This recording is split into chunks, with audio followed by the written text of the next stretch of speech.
ကျမယောက်ျားရဲ့အဝိစာတွေကိုမရှိခဲ့လိုက်တဲ့တစ်ချိန်လုံးကကျမတို့အတူတူဝဲခဲ့ကြတာတွေပေါ့။နေအောင်လက်ချင်းတွဲပြီးအတူတူလက်လျှောက်ခဲ့ကြတယ်။96နှစ်လောက်အတူရှိခဲ့ကြပြီမဲ့ကျမတို့ကနေရွယ်တဲ့ချစ်သူကလူပါပဲ။ကျမရဲ့မျက်စိထဲမှာတော့သူဟာနုကျုံနေစေပါ။နေပြီးမှဟင်းဒီဟင်းရွက်တွေစီတိုင်းကျမရဲ့ဖူကြီးကထောက်လန့်မှုကြောက်ခဲရနဲ့တစ်ပေါက်တဲ့ကျမချန်ရှိတဲ့အခါသူကအရွက်တွေကိုနေရအနှံ့တဲ့ချပြီးဆန်တော့ခဲ့။ဒါပေမဲ့ဦးရင်ထဲမှာတော့အလားဆုံးပန်ကိုသူအမြဲခုပြီးကျမခေါင်းမပန်ပြနေရှိခဲ့ကျမလည်းသူ့ကိုပန်တပွင့်ပန်ပြလိုက်တဲ့ကျမတို့ဖေတော့ကမစိတ်မဆုခဲ့ကြဘူးညအမောင်ကိုကြောက်တမန်တီလို့သူကတန်စင်ခန်းရှိမှရဲ့ပြီးကျမအတွက်တချင်းစုပြလေရှိတဲ့ကြီးရလွဲနေပြီမဲ့သူ့တန်ကိုချားရင်ကျမရင်တွေနေရည်စီတဲ့ဒီနှစ်ထွေးတစ်လျှောက်လုံးကျမတို့ဝိစာရဲတူညီစွာဝတ်ပြီးအထူးတူချက်ပြုတ်စားကြတယ်ပြီးခဲ့တဲ့ဆောင်းရဒီမှာနှင်းကမျက်စိအထွက်ကောင်းတဲ့လူကျမတို့ကိုနောက်ပြောင်ပြီးနင်းတွေထွေးခဲ့တဲ့စားပြီးတဲ့နောက်သူကအဝေးကတောင်တွေကိုလှမ်းမြင်နေရပြီလို့စားနောက်ပြီးတင်ပြောသေးတဲ့တညမှာတော့အဖူကြီးကချောင်းစုလာလို့သူအိယာပြီးမှဆောင်နေပြီးတယ်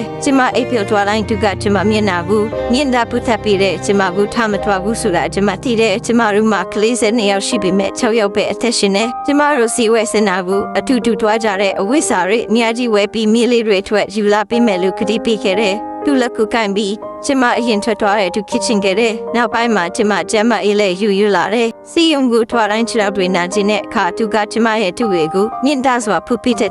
ကျမတို့မွေးထားတဲ့ခွေးထီကကျမတို့ဘူးအရင်ထခဲ့တဲ့ကျမကိုရင်းမြမြုပ်လိုက်တဲ့ဒီနေ့မှာတော့ကျမကြည့်ရတဲ့အဖူကြီးဟာသူ့ရဲ့နောက်ဆုံးနေ့ရက်တွေအတွက်စင်သေးဖြစ်နေပြီဆိုတာသိလိုက်ရတဲ့သူကန်ကျမလာစေဖို့အဝိစာတချို့ကိုယူပြီးမရှိခဲ့လိုက်တဲ့ပြီးတော့သူ့အိယာပြီးမှထိုင်ပြီးသူနဲ့ငင်းနေကအမတ်တရားလေးတွေကိုခင်ပြောနေမိခဲ့တယ်သူကကလေးတယောက်လိုပဲနားထောင်နေခဲ့တယ်အဲ့ဒီဆောင်ရဒီမှာပဲကျမဘူးဒီလောက်ကထဲမှာထားခဲ့ပြီးသူထွက်သွားခဲ့တယ်အဲ့ဒီနေ့မှနင်းတွေအရင်ကြနေတယ်ကျမတို့ယူရအတိုင်းသူအဝိစာတွေနဲ့ကလေးတွေရဲ့အဝိစာတွေကိုမရှိပြီးသူကိုရှင်းနေနေတဲ့တမလုံးစီကိုခုခဲ့တယ်အဲ့ဒီမှသူတယောက်တည်းမဟုတ်ပဲကျမတို့ရဲ့ကလေးတွေနဲ့ကျမတို့ရဲ့အိမ်နဲ့လည်းရှိနေတဲ့ဆိုရကျမယုံကြည်တယ်ကျမလည်းတွားရမယ့်တနေ့ကူစမျောနေမိပါတယ်ဒါကြောင့်ကျမတခုပြောခဲ့ခြင်းနဲ့စစ်မှန်တဲ့ချစ်ချင်းနေတာစုကအချိန်တွေဘလောက်ကြာကြာပြောင်းလဲမတော့ပါဘူးအချီးစုတင်ပါတယ်